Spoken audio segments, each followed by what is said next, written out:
Today we will review our answers to quiz number 1. The first question is, M issues a promissory note payable to the order of P. P endorses the note to A to B, B to C, and C to D. On due date, D collects from M, but M is unable to pay. Assuming notice of dishonor has been served, in what order are the endorsers liable to D? So the answer here, ito yung green, naka-green, is D can claim payment in any order he wishes. So this is 60% of you got the correct answer. That is a total number of 15 students got the correct answer. 6 or 24% answered number 1, CBAP, which is wrong. 1 of you answered PABC. And 3 of you answered in the direct order of signing. So yung in the direct order of signing, that is true among themselves, among the endorsers. The prior party is liable to subsequent parties. But from the point of view of the holder can collect from anybody among the endorsers. Our base for our answer is section 89, which says, to whom notice of dishonor must be given, except herein otherwise provided, when a negotiable instrument has been dishonored by non-acceptance or non-payment, notice of dishonor must be given to the drawer and to each endorser, and any drawer or endorser to whom such notice is not given is discharged. Now, 89 speaks of a drawer and endorser, therefore this applies to a bill of exchange. However, the rule is the same with respect to dishonor. It's the same as to promissory note and bill of exchange, that the holder must give a notice of dishonor to the endorsers. Tanggalin natin ng drawer dito kasi ang example natin promissory note. Therefore, the holder must give a notice of dishonor to the endorsers, and the endorser who is not given such notice is discharged, meaning he has the discretion, he has the choice to whom the notice should be given. Kung isa lang ang binigyan niya, yun lang ang pwede niyang singilin. Therefore, from the point of view of the holder in our example, D, from the point of view of D, he can collect from anyone among the endorsers. He is not bound by the rule that A muna and then B and C. No, as to him, he can collect from anyone at his pleasure, at his discretion, and they will be liable according to his discretion. Number 2, M issues a promissory note to P or bearer. P transfers the note to A to B, B to C, and C to D. On due date, D collects from M, but M is unable to pay. Who can D sue for payment? So the answer here, as you can see, is C only. Why C only? Because take note that this is a promissory note payable to bearer. Pag payable to bearer, section 65, last paragraph applies. It says, when the negotiation is by delivery only, the warranty extends in favor of no holder other than the immediate transferee. So D here, the holder, cannot collect from the endorsers prior to C, because they are not liable to him. Take note that this is a promissory note payable to bearer. So this is the provision that applies to the situation. 65, last paragraph. Warranty where negotiation by delivery and so forth. It says, when the negotiation is by delivery only, the warranty extends in favor of no holder other than the immediate transferee. Yung immediate transferee ni D ay si C. Therefore, si D ay pwede lang mangolekta kay C. Si C naman, pwede lang mangolekta kay B. Si B kay A. Hindi pwedeng maningil si D sa endorser prior to C, because this is a bearer instrument. Number 3, A draws a check payable to B or order, and B endorses the check in blank and gives it to C. C is now A, ang tamang sagot, bearer. And 19 of you, as you can see in the graph, got the correct answer, which is 76%. One of you said endorser, 3 of you said drawee, and 2 of you said maker. Okay? Pero, remember, anong basis natin? Section 9, paragraph E, it says, when payable to bearer. The instrument is payable to bearer, last paragraph, when the only or last endorsement is an endorsement en blanc. So, dito, originally payable to order ito. A draws a check payable to be or order. So, this is an instrument, a bill of exchange, payable to order. Kaya lang, B endorses the check in blank. Blank endorsement ito. And gives it to C. The moment it is endorsed in blank, it becomes a bearer instrument. Di ba sabi natin? It becomes a bearer instrument which may be negotiated by way of delivery only under Section 30. So, C ngayon, siya yung holder, dineliver sa kanya ni B, is now a bearer. Hindi siya endorser, siyempre hindi endorser. Hindi siya drawee, hindi siya maker, kasi hindi naman siya promissory note. He is now a bearer because the instrument originally payable to order has been transformed to a bearer instrument negotiable by mere delivery, and the holder thereof is called a bearer. Ito po siya. Section 9 ang basis natin. Number 4, an instrument payable to bearer is negotiated by first choice endorsement. 1 of you answered endorsement. Second choice, delivery. 18 of you got the correct answer. This is the correct answer, delivery, as you can see in the graph. Third choice is endorsement completed by delivery. 4 of you answered that way. And the last choice is endorsement or delivery. 2 of you got that answer. So our basis for our answer is Section 30. It says, what constitutes negotiation? An instrument is negotiated when it is transferred from one person to another in such manner as to constitute the transferee the holder thereof. If payable to bearer, it is negotiated by delivery. If payable to order, negotiated by the endorsement of the holder and completed by delivery. So, payable to bearer, delivery only. Payable to order, endorsement, pipirma yung endorser, completed by delivery. So, yung endorsement lang, mali. Yung number 1 choice. Hindi siya pwede kahit na siya order. Kasi sa order, endorsement plus delivery. Endorsement lang without delivery is not negotiation. Number 2 is correct, delivery only. Makikita natin ang basis natin sa Section 30, naka-bold. If payable to bearer, negotiated by delivery. Third choice, endorsement completed by delivery. This is the way to negotiate an order instrument. Hindi naman order itong example natin. Nakalagay dito, an instrument payable to bearer, dyan sa number 4 sa taas. So, bearer ito. And endorsement or delivery, parang may choice ka, either endorsement or delivery. Hindi ganon. Delivery lang pagka bearer at endorsement completed by delivery kung order. So, this is our basis. Section 30. Number 5. If there is no space on the instrument for additional endorsement, the following will be proper. Number 1, the instrument can be negotiated without the endorsement. 2 of you answered that way. The correct answer is number 2 choice here. An allonge can be firmly attached to provide space for endorsements. 23 of you got the correct answer. I think I discussed this in our lecture on negotiation, types of endorsements. And then the third choice is a codicil may be written to amend the document.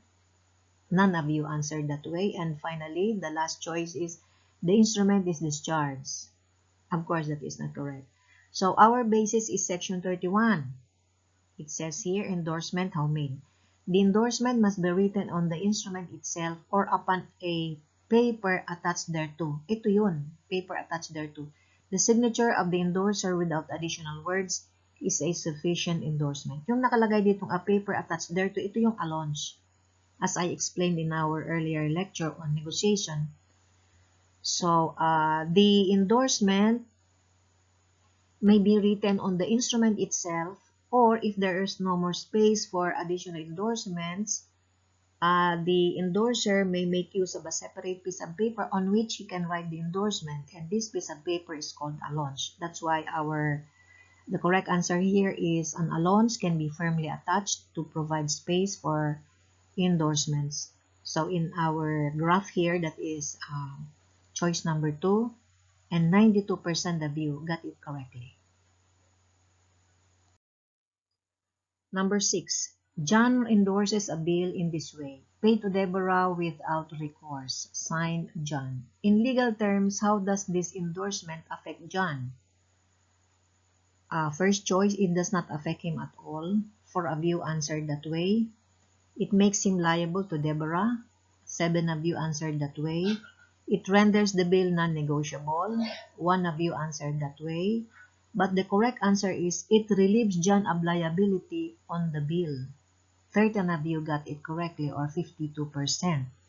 Our basis is section 38. That is a qualified endorsement. Yun ang tinatawag nating sans recourse endorsement. It limits the liability of the endorser to his endorsee. Section 38 says, a qualified endorsement constitutes the endorser as a mere assigner of the title to the instrument. It may be made by adding the endorser's signature, the words without recourse, or any words of similar import. Such an endorsement does not impair the negotiable character of the instrument. So it only limits the liability of the endorser in our example, John.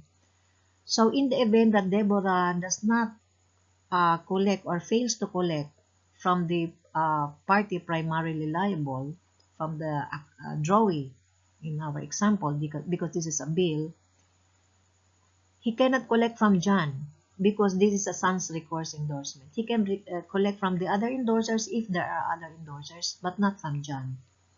So if you are the endorsee of a sans recourse endorsement, alam mo na, in case of failure to collect from the party primarily liable, either the drawee or the maker in the case of a promissory note, then you cannot look to your endorser for payment because this is sans recourse, or this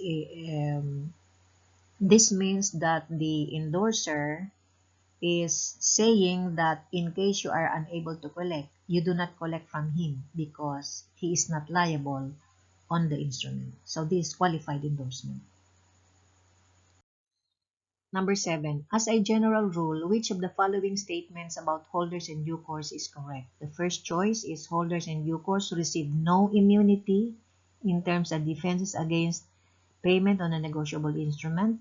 The second choice, which is the correct answer, holders in due course receive a higher level of immunity in terms of defenses against payment on a negotiable instrument. 17 of you, or 68%, got the correct answer. The third choice is holders in due course are immune from the kinds of strict liability claims that always affect other holders. 1 of you answered that way. And the last choice is holders in due course receive full immunity from any defenses in case involving negotiable instruments. Under Section 52 on holders in due course, holders in due course are immune from personal or equitable defenses, but not from real or legal defenses. Yun ang advantage ng holder in due course.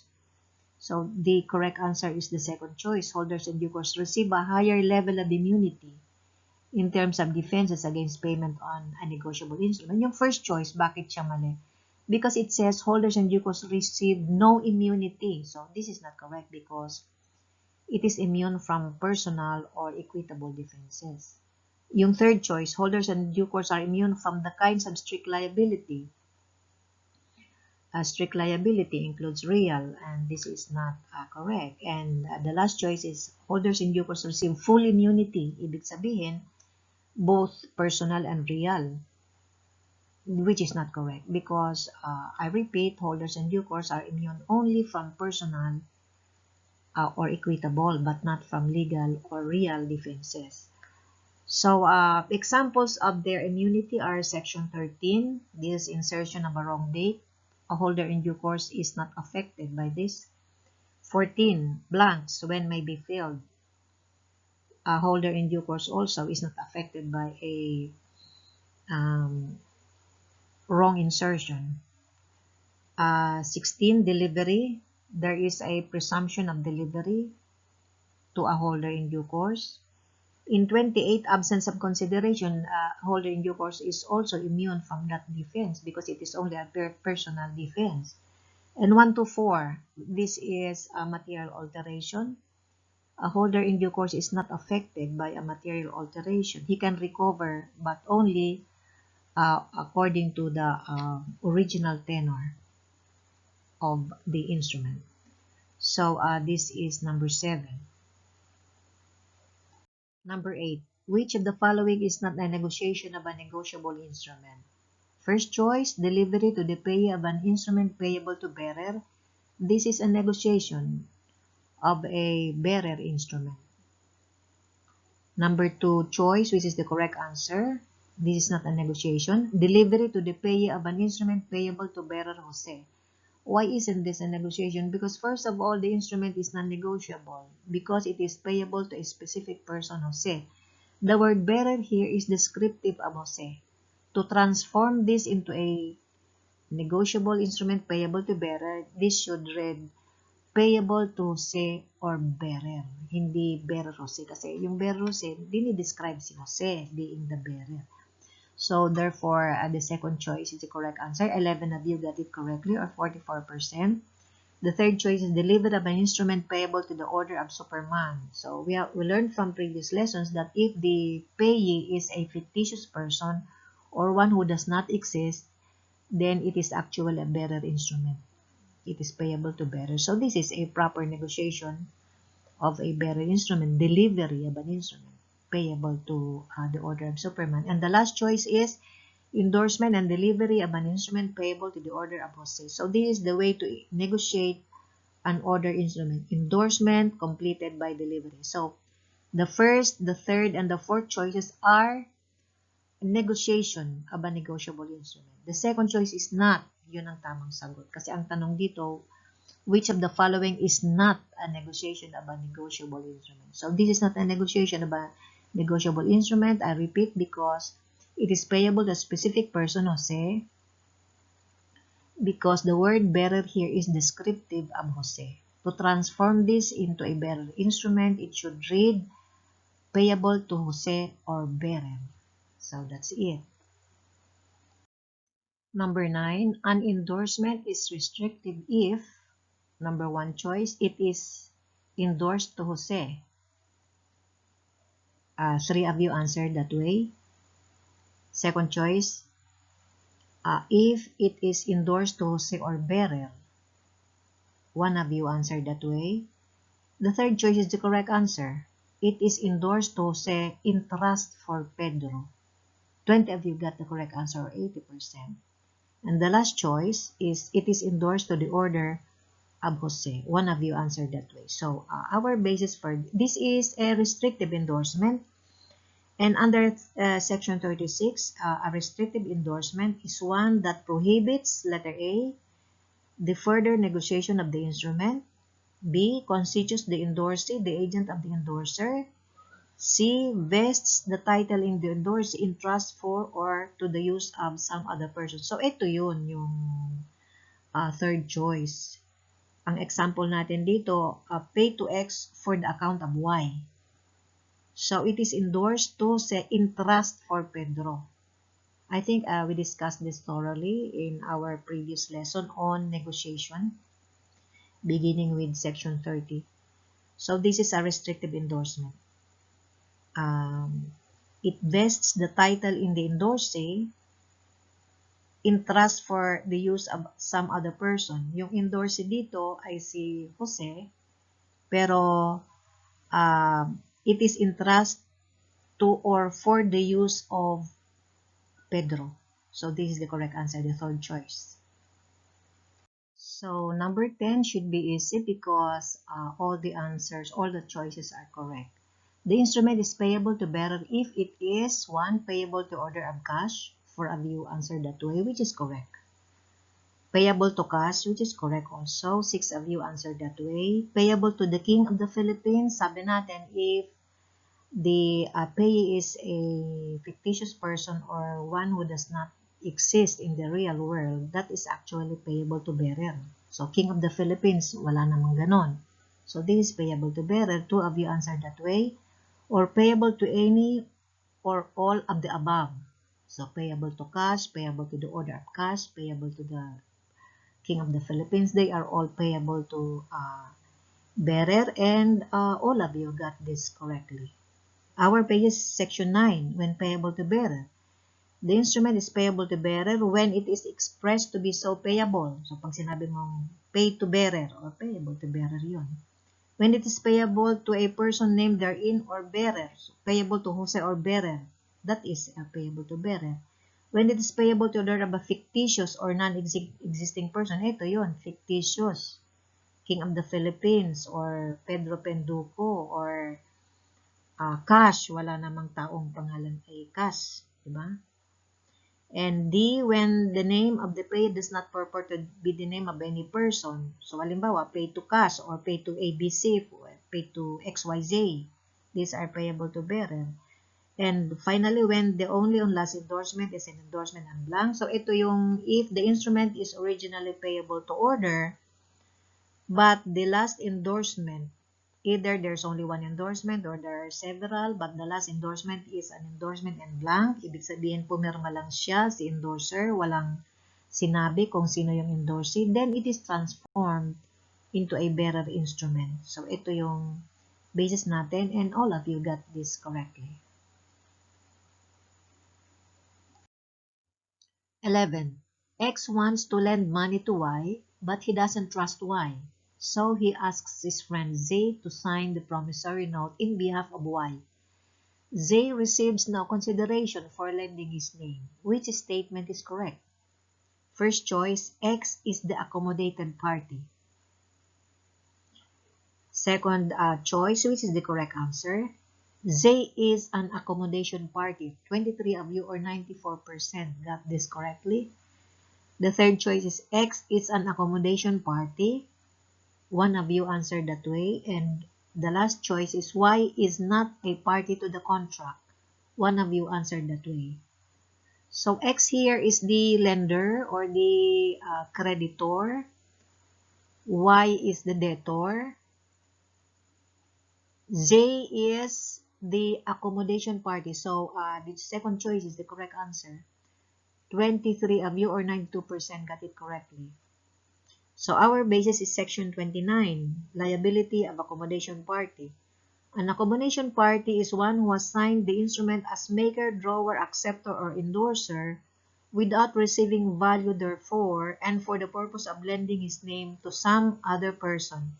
Such a person is liable on the instrument to a holder for value, notwithstanding such holder, at the time of taking the instrument, knew him to be only an accommodation party. I think we discussed this already in our class.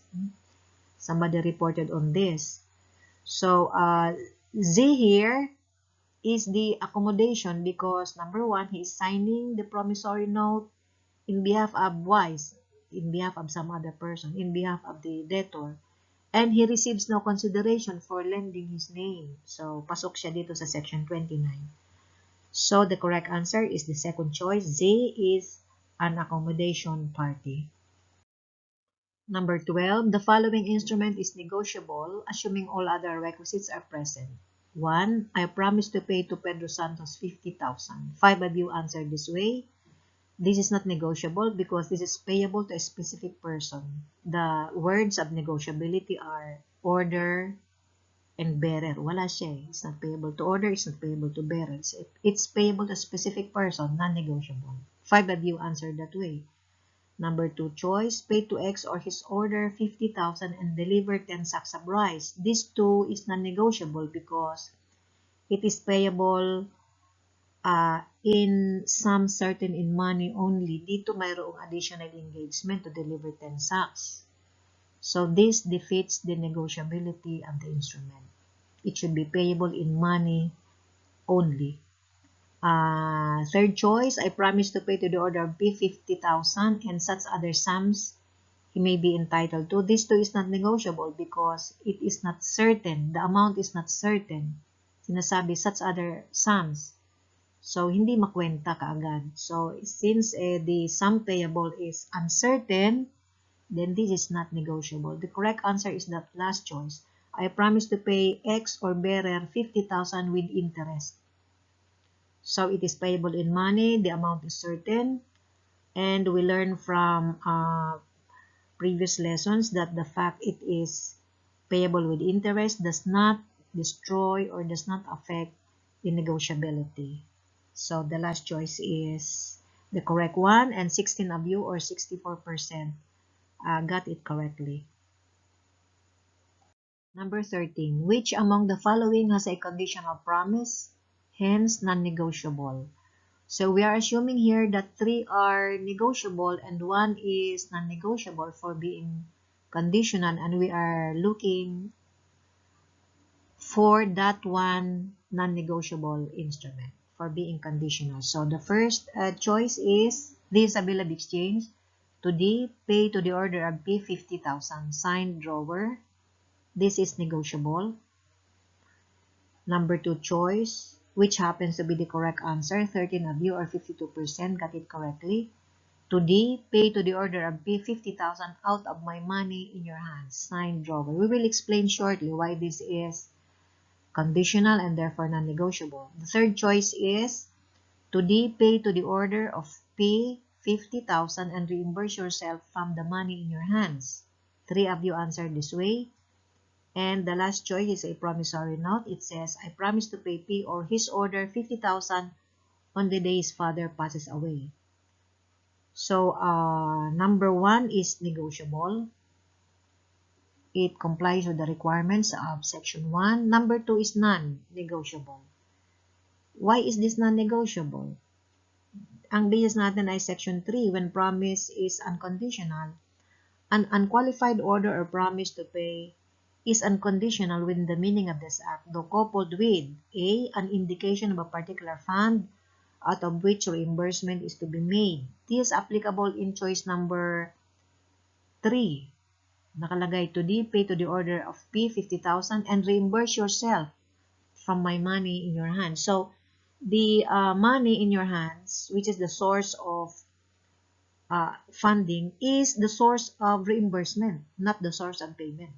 So, it is okay under 3, paragraph A.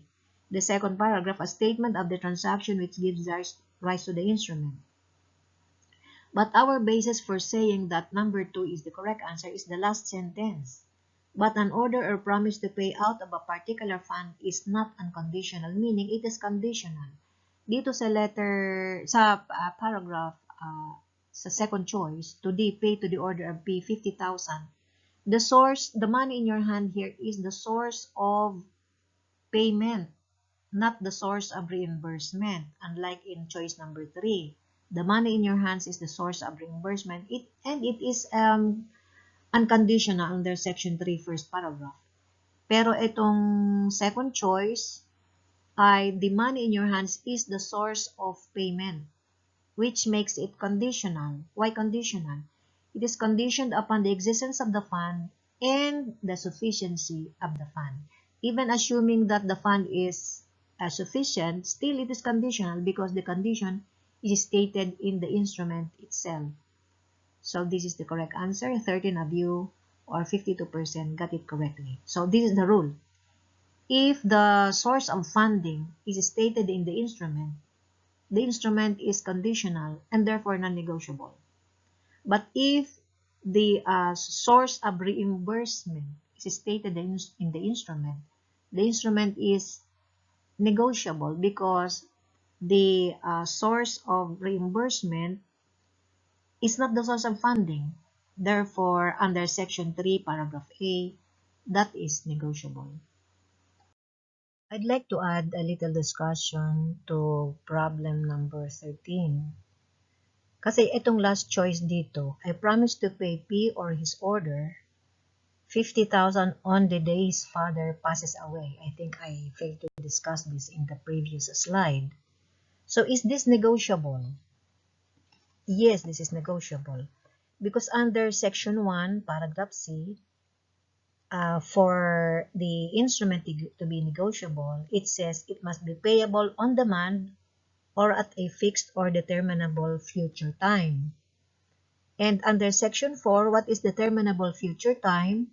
Under letter C, it says here, on or at a fixed period after the occurrence of a specified event, which is certain to happen, though the time of happening be uncertain. So, yung time dito for the promise, for the payment as promised, is the passing of his father, yung pagkamatay ng tatay niya. Is that a determinable future time? Yes, it is a determinable future time because death is a specified event which is certain to happen. Mangyayari talaga yan. Although the time of happening is uncertain, hindi natin alam kung kailan, pero mangyayari talaga. So, the death of the father or the death of anyone, for that matter, is a determinable future time under Section 4, letter C. It is a specified event which is certain to happen, though the time of happening be uncertain. Papasok siya sa Section 1, letter C, that the instrument is payable at a fixed or determinable future time. It is a determinable future time. Number 14, negotiable instruments are used as substitute for money, which means, first choice, they are considered legal tender. 3 of you answered that way. Second choice, when negotiated, they can be used to pay indebtedness, and this happens to be the correct answer. 16 of you, or 64%, got the correct answer. Third choice, at all times, the delivery of the instrument is equivalent to delivery of cash. 1 of you answered that way. And fourth choice, at all times, negotiation of the instrument requires proper endorsement, and 5 of you answered that way. So the correct answer is choice number 2. When negotiated, they can be used to pay indebtedness. Why is number 1 incorrect? Because negotiable instrument is not legal tender. Our basis is Article 1249 of the New Civil Code. It says, negotiable instruments shall produce the effect of payment only when they have been cashed or when through the fault of the creditor they have been impaired. And under RA 7653, this is the new Central Bank Act. It says, all notes and coins issued by the Bangko Sentral shall be fully guaranteed by the Republic of the Philippines and shall be legal tender in the Philippines for all debts, both public and private. So, ang legal tender natin, ito yung mga coins and bills issued by the Bangko Sentral. Yun ang legal tender natin. Yun ang pwede natin pagbayad utang. Pero yung negotiable instrument, it's not legal tender, and the delivery of a negotiable instrument does not extinguish the obligation. Kasi marami pang prosesong dadaanan ng negotiable bago siya maging cash. Sinabi nga natin dito sa 1249, negotiable instruments shall produce the effect of payment only when they have been encashed. Pag na-clear na sa bangko, or when through the fault of the creditor they have been impaired. So, number 1 is not the correct answer. Number 3 choice is not the correct answer either. It says at all times the delivery of the instrument is equivalent to the delivery of cash. That is not correct. Kasi pwede siyang tumalbog. And number 4, at all times negotiation of the instrument requires proper endorsement. No, because only instruments payable to order requires an endorsement. But those payable to bearer does not require endorsement. Under Section 30, what is required is only delivery, where the instrument is payable to bearer. Number 15. The signature of X was forged as drawer of a check. The check was deposited in the account of Y, and when deposited, was accepted by AAA Bank, the drawee bank. Subsequently, AAA Bank found out that the signature of X was actually forged. Which statement is most accurate? In this slide, only 2 statements are provided. but I have here the other two statements. So number one choice is the drawee bank can recover from Y because the check was deposited in his account. And obviously that is not correct. And two of you answered that way. The second choice is the drawee bank can recover from X because he is the drawer, even though his signature was forged. So obviously, again, that is not correct because the bank is not the drawer, it is the drawee as indicated in the question.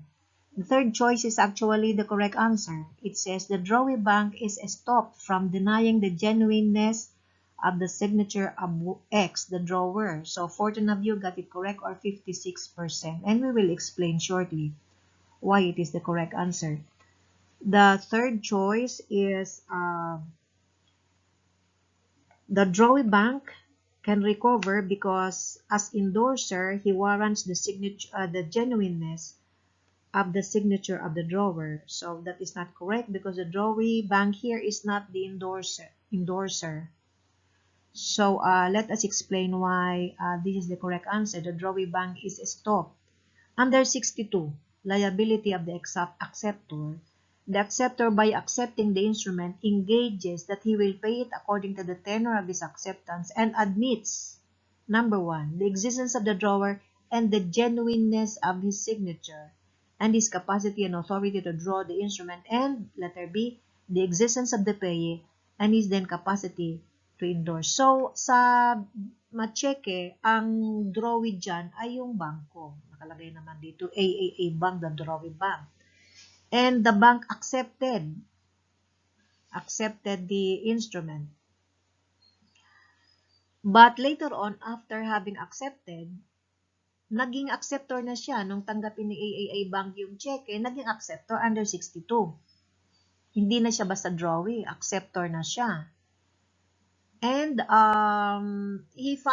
bank found out that it was forged after it had accepted. The problem is when a drawee accepts, the drawee warrants the genuineness of the signature of the drawer. Dito sa 62A. It admits the existence of the drawer and the genuineness of the signature. Therefore, after having accepted, wala na siyang choice kung di bayaran. Hindi niya pwedeng later on sabi niya, ay, forgery pala, hindi ako magbabayad. Kasi tinanggap niya na the moment you accept, the moment the drawee accepts, it becomes an acceptor and it becomes liable on the instrument. So that's why ang mga bangko, they have to exercise extraordinary diligence in dealing with the accounts of their customers, of their depositors. Kasi the moment they accept or certify a check, there is no longer any choice for them but to pay. Wala na silang remedy kundi habulin yung forger. Yun lang ang remedy na iwan sa kanila. Habulin ang forger at papagbayarin yung forger. Pero yung drawer, hindi nila pwedeng ikaltas sa account ng drawer kasi they are not under obligation to accept. But when they accept, they become an acceptor and they become liable on the instrument. Ano lang, I repeat, ano lang ang remedy ni AAA Bank after having accepted and later on discovering that the signature of the drawer was a forgery? Ang mag-isinalang remedy ay habulin yung forger at papagbayarin yung forger. Yun lang. Pero hindi nila pwedeng ikaltas yung pera sa account ni drawer because the drawer never authorized them to pay the payee because his signature was forged. Alam natin sa section 23, forgery, it is wholly inoperative. Ano yung inoperative? Yung signature ni drawer na na-forge sa ating example, the forged signature is wholly inoperative. That's why the drawer is not liable here, only the acceptor. Number 16, X issued a promissory note to which states, I promise to pay Y your order 100,000 or 1 unit Volvo sedan. Which statement is most accurate? So, reading the choices, we see that the second choice is the correct answer. This is the correct explanation why it is non-negotiable. The promissory note is non-negotiable because the option is as to which form of payment is with the maker. Under Section 1, it says, an instrument to be negotiable must conform to the following requirements, and one of which is, in letter B, it must contain an unconditional promise or order to pay a sum certain in money. So, dito sa example natin, I promise to pay Y or order 100,000 or 1 unit Volvo. So, non-negotiable siya kasi hindi lang siya pera, kundi may choice si maker, either to pay in money or to pay in car.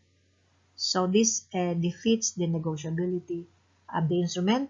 The reason is Section 1, letter B. It is not payable in a sum certain in money. It is payable only in money.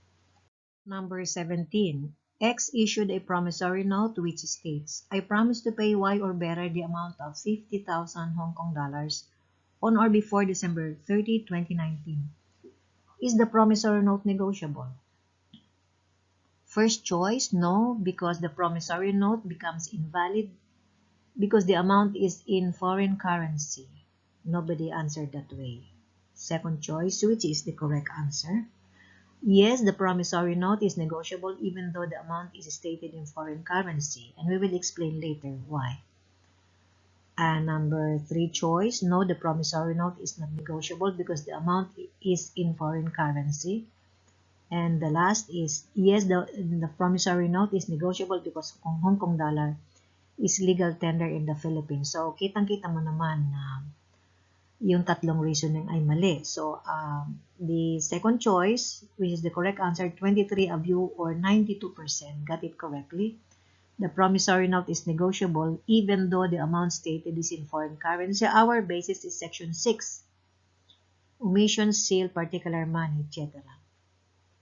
The validity and negotiable character of an instrument are not affected by the fact that A, B, C, D, E, ito yung sagot natin, designates a particular kind of money, kind of current money in which payment is to be made.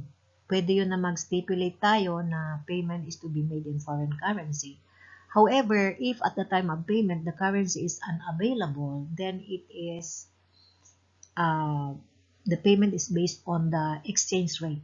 Depende kung ang stipulation ng parties to the instrument is exchange rate at the time of the making of the instrument or the exchange rate at the time of the payment. Depende yun sa stipulation nila. Pero kung yung foreign currency stipulated is unavailable, they can pay in legal tender of the Philippines based on the exchange rate. Number 18, which phrase best completes the statement? A check which is payable to bearer is a bearer instrument, and first choice, negotiation can be made by delivery. That is the correct answer, actually. 19 of you or 76% got the correct answer. The second choice is negotiation must be by written endorsement. The third is negotiation must be by specific endorsement or special endorsement. And the last choice is negotiation must be by endorsement and delivery. Ang problem dito sa 18 is a check which is payable to bearer is a bearer instrument. Yun. So under Section 30, which is our basis for our answer, it says, an instrument is negotiated when it is transferred from one person to another in such a manner as to constitute the transferee the holder thereof. Now, here is the answer. If payable to bearer, it is negotiated by delivery. If payable to order, it is negotiated by the endorsement of the holder and completed by delivery.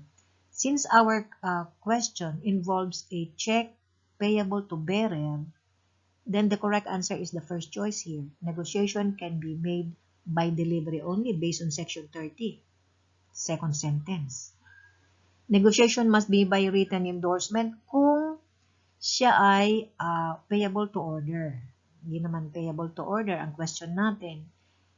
Third choice, negotiation must be by special endorsement. Hindi rin kasi payable to bearer nga siya. Hindi kailangan ng endorsement. And finally, negotiation must be by endorsement and delivery. If the check is payable to order, then this is correct. Yung fourth choice. But our question involves a check which is payable to bearer. Therefore, obviously, under 30-second sentence, it may be negotiated by mere delivery. So, number 1 choice is correct. Number 19. A check was issued to Tomas Cruz, but what was written as payee was his assumed name, Tom Cruz. To validly endorse the check, here are the choices. First choice, Tomas Cruz must sign his real name. Second choice, Tomas Cruz must sign both his real name and his assumed name. The third choice is Tomas Cruz can sign only his assumed name, and this happens to be the correct answer. Only 6 of you, or 24%, got it correct. And the last choice is the check is rendered non-negotiable. Our basis for our answer is section 18. It says, liability of person signing in trade or assumed name. No person is liable on the instrument whose signature does not appear thereon, except as herein otherwise expressly provided. But one who signs in a trade or assumed name will be liable to the same extent as if he had signed in his own name. So we are allowed to sign in our assumed name. Pinag-usapan na natin yan sa klase. We are allowed. Si Vice Ganda, pwede siyang pumirma ng Vice Ganda. Si Coco Martin, pwede siyang pumirma ng ang probinsyano. Kung yun ang kanilang assumed name. And they can endorse in their assumed name because we are allowed to use our assumed name or trade name. Kaya nga lang, may suggestion ang ibang authors na when what is written on the instrument is your assumed name, although you are allowed to endorse in your assumed name, you might as well write your real name. Yun, pwede yun na ilagay mo yung assumed name mo at yung real name mo. Pay to the order of A, pipirma si endorser in his real name and his assumed name. Pwede yun. Pero kung ang inilagay niya lang assumed name lang, pwede rin yun kasi we are allowed to sign in our assumed name. So, the correct answer is the third choice here. Tomas Cruz can sign only in his assumed name, and that is a valid endorsement.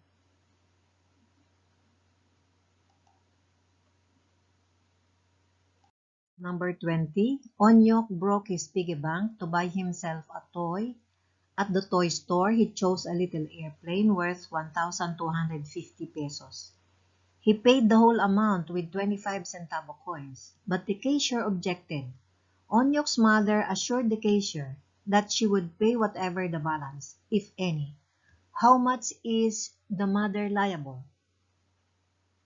First choice, which is the correct answer here, is 1,150. 18 of you, or 72%, got it correct. The second choice is 1,050. Nobody answered that way. The third choice is 150. 2 of you answered that way. And none. The mother is not liable. 5 of you answered that way. The correct answer is number 1, 1,150. What is our basis? Di ba napag-usapan na natin yan? Under Bangko Sentral ng Pilipinas Circular 537 Series of 2006, the maximum amount of coins to be considered as legal tender is as follows. 1,000 for denomination of 1 peso, 5 pesos, 10 pesos, and 100 for a denomination sa 1 sentimo, 5 sentimo, 10 sentimo, and 25 sentimo coins. Paper bills have no such limitations. So, sa problem natin, si Onyok, nagbayad siya ng 25 centavo coins sa cashier na nung binili niya yung toy airplane worth 1,250. Yung 25 centavo coins is legal tender for indebtedness up to 100 pesos lang. So, yung payment ni Onyok, valid siya only up to 100 pesos. Yung amount ng airplane, 1,250. So, sabi ng nanay niya, kung magkano man ang kulang, ako magbabayad. So, ang tanong dito, magkano ang dapat bayaran ng nanay niya? Dahil yung payment ni Onyok ay valid only up to 100 kasi 25 centavo coins lang pinambayad niya. Valid lang siya up to 100 pesos. Therefore, 1,250 less 100 is 1,150. Yun ang babayaran dapat ng nanay niya. So, that is our answer for number 20. 21. In a promissory note, the party primarily liable is the drawer, drawee, maker, and endorser. Nobody answered wrongly. Everybody got it correct. 25 of you, or 100%,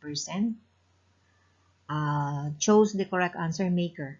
So our basis for our answer is section 184, promissory note defined. A negotiable promissory note within the meaning of this act is an unconditional promise in writing made by one person to another, signed by the maker, engaging to pay on demand or at a fixed or determinable future time a sum certain in money, to order or to bearer. Where a note is drawn to the maker's own order, it is not complete until endorsed by him. So obviously, sa 184, the one primarily liable in a promissory note is the maker. Perfect naman kayo lahat sa question na yan. Number 22, in a bill of exchange, the party primarily liable is the first choice, drawer; second choice, acceptor; third, maker; fourth, drawee. The correct answer is acceptor under section 62, which says the acceptor, by accepting the instrument, engages that he will pay it according to the tenor of his acceptance and admits the following, etc. So, while in a promissory note, the party primarily liable is the maker, in a bill of exchange, it is the acceptor. Who is the acceptor? The acceptor is the drawee that accepts. In a check, the acceptor is a bank, or the drawee is a bank. So, this is the answer. 12 of you, or 48%, got it correct. Number 23, the following are characteristics of a bill of exchange except. Ibig sabihin, 3 of these are characteristics of a bill of exchange, and one of those enumerated is not. And we are looking for that choice which is not a characteristic of a bill of exchange. Number 1 choice, it is an order to pay. This is a characteristic of a bill of exchange because a bill of exchange actually is an order by the drawer to the drawee to pay the pay. Number 2, the drawer is primarily liable. Ito yung tama. 14 of you, or 56%, got it correct. And we will explain shortly why this is the correct answer. Number 3 choice, 2 presentments are usually needed. That is correct because usually there is a requirement for presentment for acceptance and presentment for payment. Usually, kasi hindi naman lahat kailangan ng acceptance. And the last choice is the drawee is not a party to the bill. That is correct. That's why in our statute, there is no liability of a drawee. We have a liability of an acceptor in 62 and liability of a drawer in 61. Pero walang liability of a drawee because a drawee, until he accepts, is not a party. So, the first choice is correct, the third choice is correct, and the last is correct. It is an order to pay. There are usually 2 presentments, and the drawee is not a party. These are correct. What is not a characteristic of a bill of exchange is the number 2 choice here. The drawer is primarily liable. This is not correct because a drawer is only secondarily liable. Pag na-dishonor ni drawee and notice of dishonor is served, then that is the only time that the drawer may be held liable on the instrument. So section 61 says liability of drawer. The drawer, by drawing the instrument, admits the existence of the pay and is then capacity to endorse, and ito siya, engages that on due presentment, the instrument will be accepted or paid or both according to its tenor, and if it be dishonored and the necessary proceedings on dishonor be duly taken, he will pay the amount thereof to the holder. And what are the conditions for him to be held liable on the instrument? Number 1, that the bill is dishonored by the drawee. Number 2, that notice of dishonor is served upon the drawer. Then, the drawer becomes liable. So, the drawer is only secondarily and conditionally liable. He is not primarily liable. Therefore, itong second choice, ito yung statement that is not a characteristic of a bill of exchange. Number 24, Lorenzo signed several blank checks and asked his secretary Nikki to keep them in his safe at the office. Nikki filled one check with her name as payee, placed 30,000 thereon, endorsed and delivered it to Evelyn as payment for goods the latter delivered to the former. When Lorenzo found out about the transaction, he directed the drawing bank to dishonor the check. When Evelyn encashed the check, it was dishonored. Notice of dishonor was served. Is Lorenzo liable to Evelyn?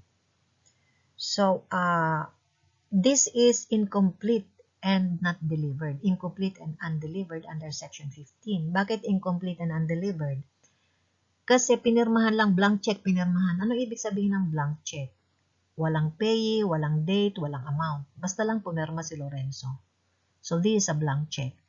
Si Nikki ang nakialam. Isa sa mga cheque, finil up niya ng pangalan niya as payee, nilagyan niya ng 30,000 at i-deliver niya kay Evelyn.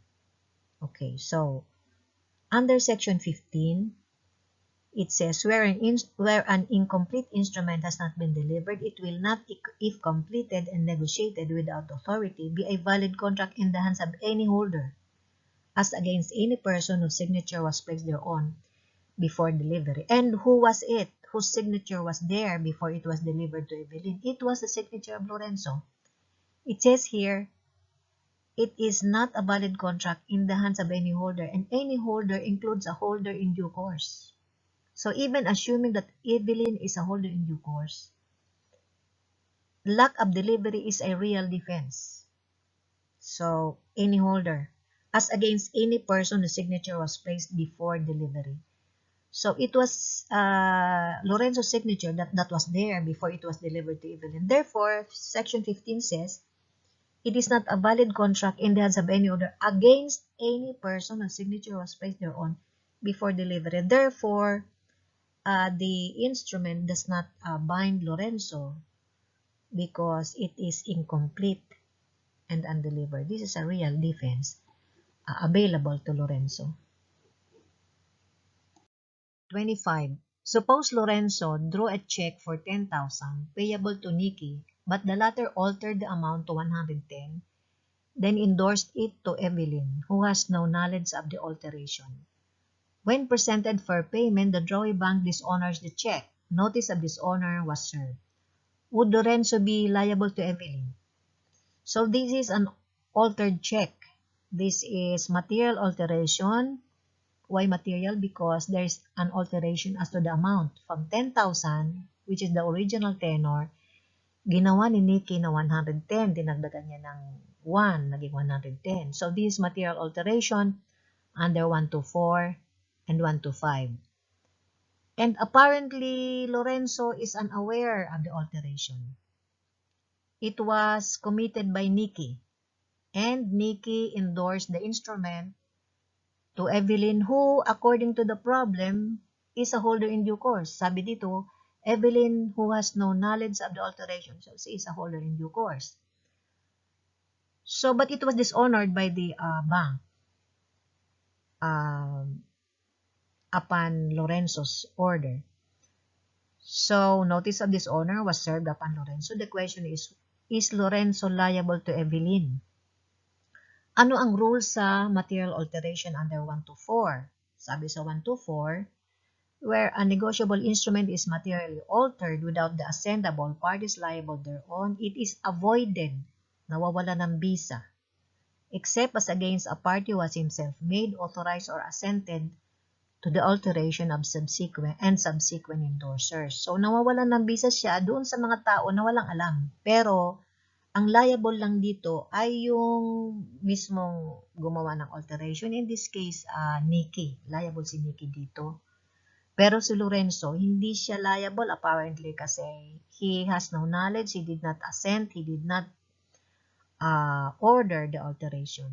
So, Lorenzo here, the instrument is avoided as to him. Pero ang tanong, makakasingil ba si Evelyn being a holder in due course? Ang sagot niyan ay nasa second paragraph ng 124.